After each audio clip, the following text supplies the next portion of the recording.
नमस्कार, मैं रचना शर्मा चढ़ती कला टाइम टीवी देख रहे सभी दर्शकों का स्वागत करती हूं। आप देख रहे हैं हरियाणा के समाचार। समाचारों की शुरुआत से पहले एक नजर आज की मुख्य सुर्खियों पर।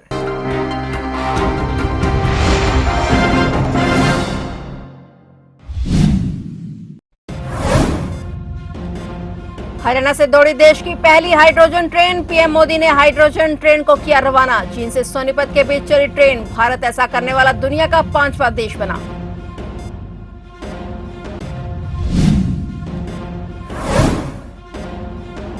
हरियाणा के किसानों को बड़ी राहत। पीपीपी में शामिल नहीं होगी 5 लाख से कम आय की फसल आय। छोटे किसानों और पट्टे पर खेती करने वाले किसानों को बड़ी राहत।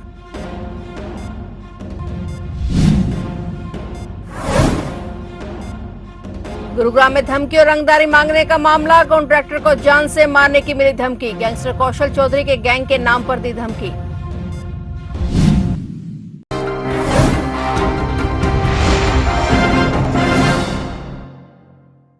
और अब समाचार विस्तार से। प्रधानमंत्री नरेंद्र मोदी ने आज चीन से देश की पहली हाइड्रोजन ट्रेन को हरी झंडी दिखाकर एक नया इतिहास रच दिया है। हाइड्रोजन ट्रेन को रवाना करने के बाद प्रधानमंत्री चीन के रैली स्थल पर पहुंचे। इस दौरान मंच पर पीएम मोदी के साथ सीएम नायब सिंह सैनी भी मौजूद रहे। प्रधानमंत्री नरेंद्र मोदी ने सभा को संबोधित करते हुए कहा कि आज 14,000 करोड़ रुपए से अधिक के अन्य परियोजनाएं भी हरियाणा को मिली हैं। इसमें रेलवे, हाईवे के अनेक परियोजनाएं हैं और हमारी विरासत से जुड़ी परियोजना है और 2 नए मेडिकल कॉलेज भी हरियाणा की सेवा के लिए समर्पित हैं। इससे हरियाणा की स्वास्थ्य सेवा और सशक्ता होगी। इन सभी परियोजनाओं के लिए पीएम मोदी ने हरियाणा वासियों को बधाई दी। इसके अलावा प्रधानमंत्री नरेंद्र मोदी ने स्वच्छता का संदेश भी दिया। पीएम ने सभी से आह्वान किया कि स्वच्छता को अपना स्वभाव बनाएंगे, स्वच्छता को हमारा संस्कार बनाएंगे। हम स्वच्छता को इसी तरह हर दिन अपनी जिंदगी का हिस्सा बनाएंगे। वहीं मुख्यमंत्री नायब सिंह सैनी ने कहा कि प्रधानमंत्री नरेंद्र मोदी का हरियाणा की करीब 3.25 करोड़ जनता की ओर से आपका हृदय की गहराइयों से स्वागत करता हूं। आज सिर्फ परियोजनाओं का लोकार्पण और शिलान्यास नहीं हो रहा, बल्कि यह दिन पूरे हरियाणा के लिए ऐतिहासिक दिन बन गया है। ग्रीन एनर्जी के संकल्प का परिणाम है कि देश की पहली हाइड्रोजन ट्रेन का गौरव हरियाणा और हमारे चीन को मिला है। बता दें कि भारत दुनिया का 5वां ऐसा देश बनने जा रहा है जिसमें अपनी पटरियों पर हाइड्रोजन ईंधन से चलने वाली ट्रेन उतार दी है। यह पूरी तरह से मेक इन इंडिया के तहत स्वदेशी तकनीक से तैयार की गई ट्रेन है। आज जिंद बीजेपी एनडीए के सुशासन मॉडल की तस्वीर बन रहा है। बीते वर्षों में पूरा हरियाणा ही विकास की नई पटरी पर चल पड़ा है। आज का ये कार्यक्रम डबल इंजन की बीजेपी सरकार के इसी मिशन को नई ऊर्जा से भर रहा है। साथियों, आज जिंद का, हरियाणा का नाम इतिहास के पन्नों में दर्ज हो गया है। आज यहां से देश को पहली हाइड्रोजन ट्रेन मिली है। आपको याद होगा साथियों, आज भी हम पढ़ते हैं, सुनते हैं कि भारत में पहली ट्रेन बॉम्बे से ठाणे के बीच चली थी, जिसे आज मुंबई कहते हैं। वैसे ही भविष्य में जब भी हाइड्रोजन ट्रेन का जिक्र आएगा तो जिंद का, सोनीपत का, हरियाणा का नाम भी आएगा ही आएगा। मैं आप सभी को, पूरे देश को भारतीय रेल की आधुनिकता से जुड़े इस बड़े कदम के लिए बहुत बहुत बधाई देता हूं। साथियों, आज 14,000 करोड़ रुपए से अधिक के अन्य प्रोजेक्ट्स भी हरियाणा को मिले हैं।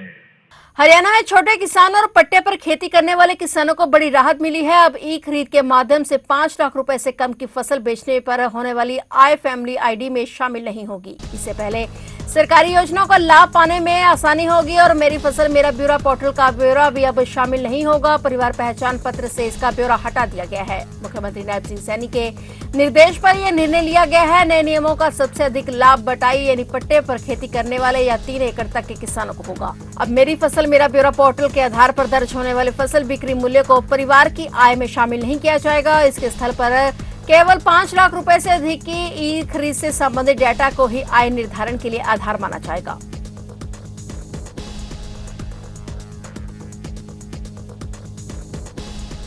गुरुग्राम में गैंगस्टर कौशल चौधरी के गैंग के नाम पर एक कॉन्ट्रैक्टर को जान से मारने की धमकी और रंगदारी मांगने का मामला सामने आया है। इस बारे में कॉन्ट्रैक्टर ने शिकायत दर्ज कराते हुए बताया कि 10 से ज्यादा काली स्कॉर्पियो वाली गाड़ियों में सवार 50 से ज्यादा युवक मौके पर पहुंचे। उन्होंने पैसे नहीं देने पर जान से मारने की धमकी दी। कॉन्ट्रैक्टर ने बताया कि इन लोगों ने पैसे के लिए गैंगस्टर कौशल चौधरी का नाम लिया, जिसके बाद उसने राजेंद्र पार्क थाने में शिकायत दर्ज कराई। मामले की गंभीरता को देखते हुए पुलिस ने जांच शुरू कर दी है, जिसका सीसीटीवी फुटेज पुलिस ने अपने कब्जे में ले लिया है। सीसीटीवी फुटेज में साफ दिख रहा है कि काली स्कॉर्पियो में गैंगस्टरों का काफिला आ रहा है। उन्होंने कॉन्ट्रैक्टर के सुपरवाइजर रंजन को भी बंधक बना लिया और जान से मारने की धमकी दी। पीड़ित ने आरोप लगाया कि इन सभी आरोपियों ने कुख्यात गैंगस्टर कौशल चौधरी के नाम पर फिरौती मांगी थी। हमलावरों के जानने के बाद ठेकेदार ने अपनी और अपने परिवार की सुरक्षा के लिए पुलिस से शिकायत की और न्याय की मांग की। पुलिस ने ठेकेदार के बयानों पर कार्रवाई शुरू कर दी है।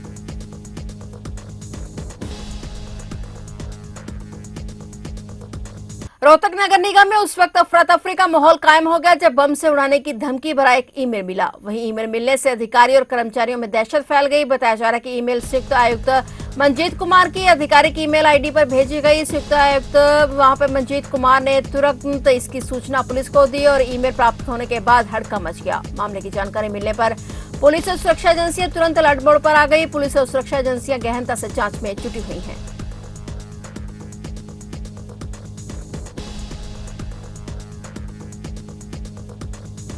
हरियाणा के ऊर्जा परिवहन व श्रम मंत्री अनिल विज ने पूरे हरियाणा वासियों की ओर से प्रधानमंत्री नरेंद्र मोदी का हरियाणा आगमन पर अलग अंदाज में स्वागत करते हुए पंक्तियां सुनाई। इस बरस सावन में अजब बात हुई, पहले गिरती थी बूंदे, इस बरस नोटों की बरसात हुई। क्योंकि प्रधानमंत्री नरेंद्र मोदी हरियाणा में आए हैं और 14,000 करोड़ रुपए से ज्यादा की सौगातें लाए हैं। उन्होंने कहा कि प्रधानमंत्री मोदी द्वारा जींद से सोनीपत के बीच चलाई गई हाइड्रोजन ट्रेन देश के लिए बहुत बड़ी उपलब्धि है। विज ने आज अम्बाला में प्रधानमंत्री नरेंद्र मोदी के कर कमलों द्वारा जींद में किए गए लोकार्पण शिलान्यास कार्यक्रम में वर्चुअल मोड के माध्यम से भाग लिया। कार्यक्रम के उपरांत विज को स्मृति चिन्ह देकर भी सम्मानित किया गया। इस बरस सावन में अजब बात हुई। इस बरस सावन में अजब बात हुई, पहले गिरती थी बूंदें, पहले गिरती थी बूंदें, इस बरस नोटों की बरसात हुई। क्योंकि मोदी आए हैं, क्योंकि हरियाणा में मोदी आए हैं, 14,000 करोड़ से ज़्यादा की सौगातें लाए हैं। और सबसे बड़ी बात कि हरियाणा का नाम आज इतिहास में लिखा गया। पहली हाइड्रोजन ट्रेन हरियाणा के जींद से आज प्रधानमंत्री जी ने हरी झंडी दिखाकर रवाना की है। ये बहुत बड़ी बात है, क्योंकि कोयला, तेल, गैस खत्म होते जा रहे हैं। वैकल्पिक एनर्जी पर जोर देना जरूरी है। और हाइड्रोजन हमारे वायुमंडल में बहुत बड़ी मात्रा में है, बहुत बड़ी मात्रा में। हाँ, ये ठीक है कि ये अकेले नहीं मिलती है, ये जहाँ तो ऑक्सीजन के साथ मिलकर H2O पानी बनकर मिलती है, या मीथेन बनकर मिलती है कार्बन मोनोऑक्साइड के साथ। तो उनसे अलग करके और हाइड्रोजन की कंबस्शन करके ये ट्रेन चलाई जाती है। ये बहुत बड़ी उपलब्धि है देश की। देश इसी प्रकार से सौर ऊर्जा की तरफ भी बड़ी तेजी से बढ़ रहा है। और हरियाणा में भी हमने कई स्कीमें इसके लिए लॉन्च की हैं। जैसे कर्मचारियों के लिए हर सरकारी दफ्तर पर सोलर पैनल लगे और प्रधानमंत्री सूर्य घर योजना, वो तो अब हम लोगों को हम अभी काम कर रहे हैं। मैं दावा नहीं कर रहा हूँ, हम कोशिश कर रहे हैं कि लोगों को वो हम जाके मुफ्त में लगा देंगे। सिर्फ अगर कुछ कटौती होनी होगी तो जो उनका बिल होगा उसी में हो जाया करेगी। इसी प्रकार से कर्मचारियों को भी हम लगा के देंगे, मुफ्त में लगा के देंगे। उन जो सब्सिडी है वो उसमें से जोड़कर और बाकी जो पैसा होगा वो हम किस्तों में रिकवर कर लेंगे। किसी बैंक के चक्कर इनको नहीं काटने पड़ेंगे। और भी कई सौगातें दी हैं आज प्रधानमंत्री जी ने। मैं उनका हरियाणा में आने पर हरियाणा वासियों की ओर से आभार प्रकट करता हूँ। हरियाणा उद्यान निदेशालय पंचकुला में तैनात सहायक सतबीर सिंह को निलंबित कर दिया गया है। सतबीर को 15 दिन बाद सेवानिवृत्त होना था। निलंबित सहायक पर आरोप है कि उन्होंने अपने बच्चों की शिक्षा के लिए भत्ता गलत तरीके से लिया और इसके बाद कृषि व किसान कल्याण विभाग के अतिरिक्त सचिव ने निलंबन के आदेश जारी करने के साथ ही संबंधित कर्मी के खिलाफ आपराधिक मामला दर्ज कराने के आदेश दिए हैं। विभाग के अतिरिक्त सचिव विजेंद्र कुमार के जारी आदेशों के अनुसार धारा 7 में कार्रवाई की गई है। आरोप है कि उन्होंने मार्च 2011 से लेकर मार्च 2023 के बीच बच्चों की शिक्षा भत्ता गलत तरीके से लिया और विभागीय जानकारों का कहना है कि नियमानुसार 2 से अधिक बच्चों को शिक्षा भत्ता नहीं मिलता है, मगर संबंधित कर्मी ने विभाग को गुमराह करके शिक्षा भत्ता ले लिया।